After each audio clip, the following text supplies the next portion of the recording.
Fala galera, vamos aqui para o primeiro vídeo, da história do Brasil. Começaremos de 1500? Não, começaremos antes. É o que chamam de pré-história do Brasil, de certa maneira é erradinho tu chamar de pré-história, a gente já vai entender o porquê. Quer entender tudo sobre os povos indígenas, como que chegaram aqui, e quais que são os principais troncos linguísticos, dos povos indígenas brasileiros? Então, antes de mais nada, se inscreve no canal, ativa o sininho para não perder nenhuma notificação das novidades que vem por aí, tá?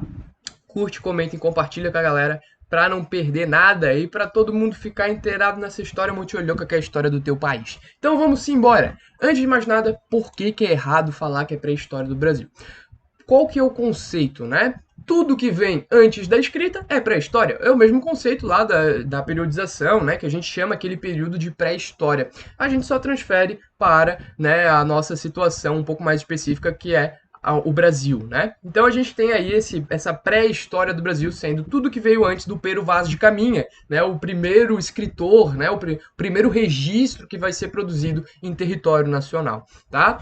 O que vai acontecer? Isso é muito, mas muito mal, É muito simplista. Por quê? Porque desconsidera qualquer povo, qualquer ser humano, qualquer grupo social que não tenha desenvolvido a escrita. E aí tu vai dizer que essa galera não tem história? Isso é mentiroso? Isso é mal, E aí por isso que a gente não usa muito essa classificação aí, não é correto você utilizar. As historiografias recentes abominam essa situação, por isso joga fora, tá? Não é legal usar isso daí, beleza?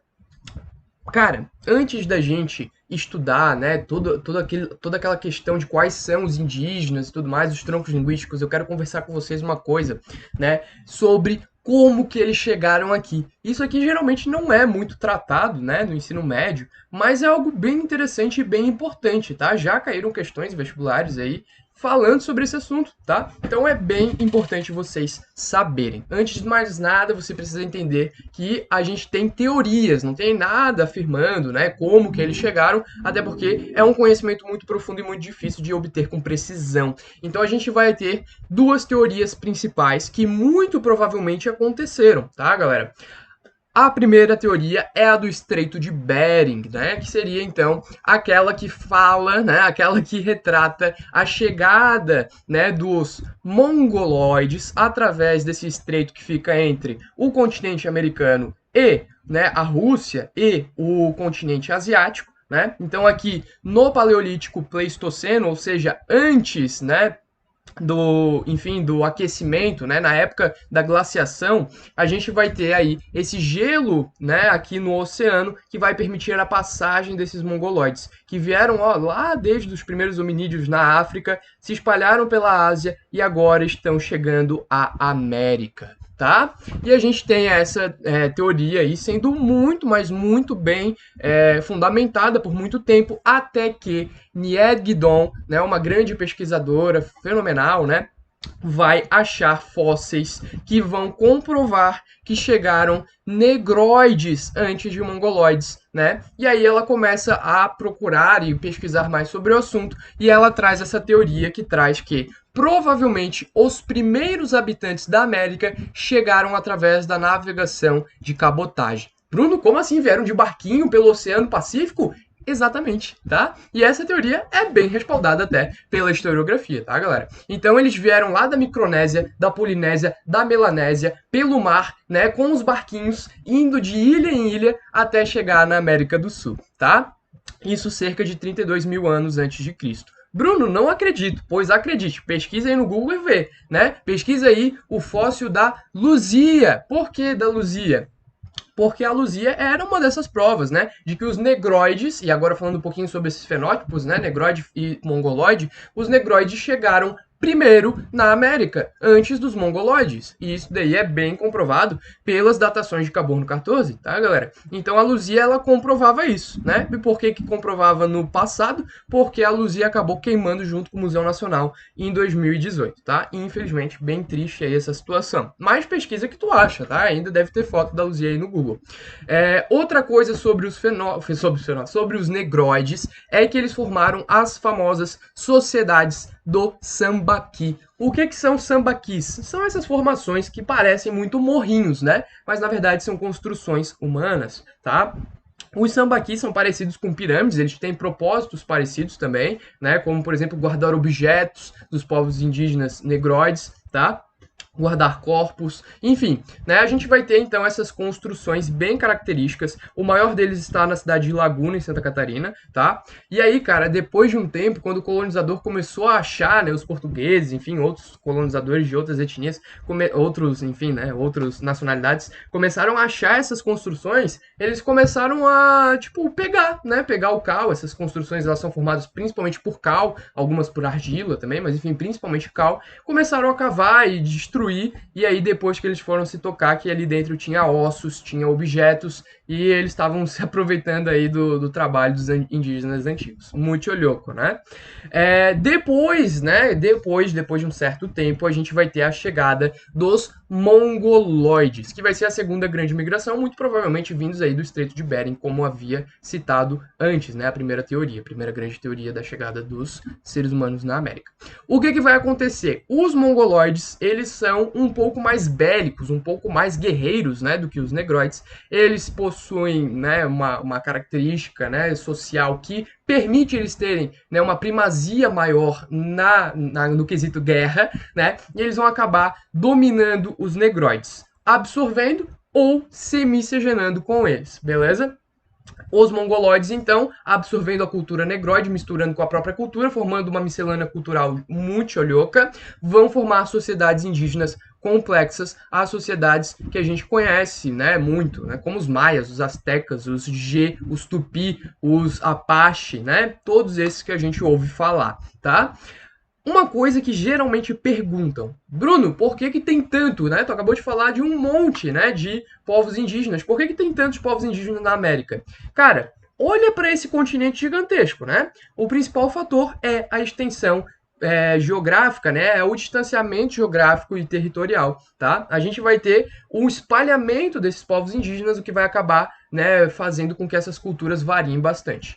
Outra coisa que vai influenciar nisso também é a miscelânea entre os povos, a mistura, né, que vai formar coisas novas, né, novas culturas. Beleza? Agora vamos estudar casos mais específicos. Quais são os povos indígenas? Antes da gente ver o que é cada um, antes de eu te explicar o que está nesse slide, eu preciso te dizer o seguinte. A gente tem diferentes etnias indígenas, tá? E a gente tem diferentes povos. Bruno, não é a mesma coisa? Não necessariamente, tá? Por quê? Porque povo, diferentemente de etnia, ele não vai trazer apenas a questão de fenótipo, ele não vai trazer apenas uma questão de similitude, né, entre as diferentes pessoas daquele grupo social. Ele vai trazer esse conceito de povo, é um conceito muito, ele é muito subjetivo, né? Ele é muito abstrato o conceito de povo, porque ele tange ao que seria a língua, a história, a cultura daquela sociedade, a cultura daquele grupo de pessoas. Então a gente diz que um povo é um grupo de pessoas, um grupo, né, social que possuem essas características como língua, cultura e história em comum. Beleza? E a gente vai usar povo muito, tá? Diferentes povos para lá, povos para cá. Beleza? Como que vão se distribuir os diferentes povos na América? A gente vai ter 4 principais regiões. Ao norte, os norte-americanos, os indígenas norte-americanos, os Sioux, os Esquimó, os Comanches, os Apaches, os Iroqueses, tá?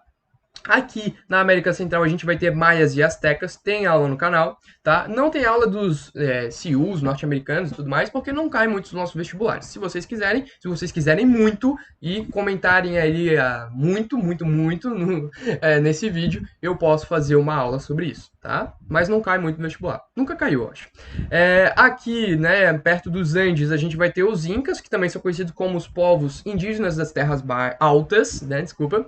E aqui a gente vai ter, né, nas planícies brasileiras, né, e aqui ao redor do Rio Amazonas também, a gente vai ter os povos das terras baixas, que são os indígenas que tangem aí a história do Brasil propriamente dita, tá? A gente vai ter 3 troncos linguísticos principais: Tupi, Aruaque e G, aqui para a América do Sul, tá? Desconsiderando as outras regiões, Incas, Maias, Astecas e norte-americanos, tá? Quais que são os mais relevantes para o Brasil? Tupi e G. Aruaque, não muito, tá? Aruaque não vai ter tanta influência assim. principalmente Tupi e G. Os tupis, né, aí muita gente junta com Guarani, não Tupi-Guarani, mas os tupis, no geral, eles vão se espalhar mais ao litoral. Vocês podem ver isso aqui no roxinho. Aqui tem mais uma região centralizada, tá? Aqui mais para o interior também. Mas, na maioria das vezes, aqui no litoral, os tupis. No geral, eles são mais sedentários, tá, galera? Os G, eles se localizam mais no interior e vocês podem ver isso aqui no amarelinho, tá? Eles geralmente são mais nômades, precisam procurar mais fontes de alimento, né? O litoral ele é muito mais rico em recursos, tá, pessoal? Então, o que vai acontecer? Eu trouxe um exemplo para vocês, para não, né, falarem que eu estou mentindo. Eu poderia ter usado Santa Catarina, eu poderia ter usado Bahia, eu poderia ter usado, enfim, Pará, qualquer estado do Brasil, mas eu trouxe Santa Catarina porque estava mais fácil para mim. Procure o mapa, né, daí dos povos indígenas do seu estado. Recomendo bastante, eu trouxe aqui o do meu, tá? Qual que é o exemplo que eu trago aqui para vocês? Nós temos aqui os carijós sendo os representantes do povo tupi-guarani, né? Então ele pode ver que realmente eles ficam mais no litoral. E nesse caso aqui, eles também são os sambaqueiros, né? Ou seja, descendentes muito próximos dos negroides, tá, galera? Já os Caigani, aqui em rosa, e o Choclen em verde água, eles são mais descendentes de G. Pode ver que eles são mais no interior e eles também têm, então, essa característica de serem nômades. Beleza? É claro que é só uma ilustração para mostrar que pode ter um padrão, pode não ter. No caso de Santa Catarina, tem essa similitude, tá? Mas pode ser que no seu estado tenha outras divergências que é super entendível, né? É característica regional. Tranquilo? E espero que tenha entendido sobre troncos linguísticos, qual que é a diferença entre o tupi e G. Não é tudo a mesma coisa, tem muita diferença que a gente não vai alongar, porque infelizmente isso não é cobrado bonitinho no vestibular, não é cobrado bonitinho no ensino médio, tá? Se você quiser, eu posso produzir um vídeo sobre características culturais de G, de tupi, né, de aruac, por que não, tá? Então é isso, galera, vou ficando por aqui, vá para a próxima aula e é nóis, te vejo lá. Beijão, valeu!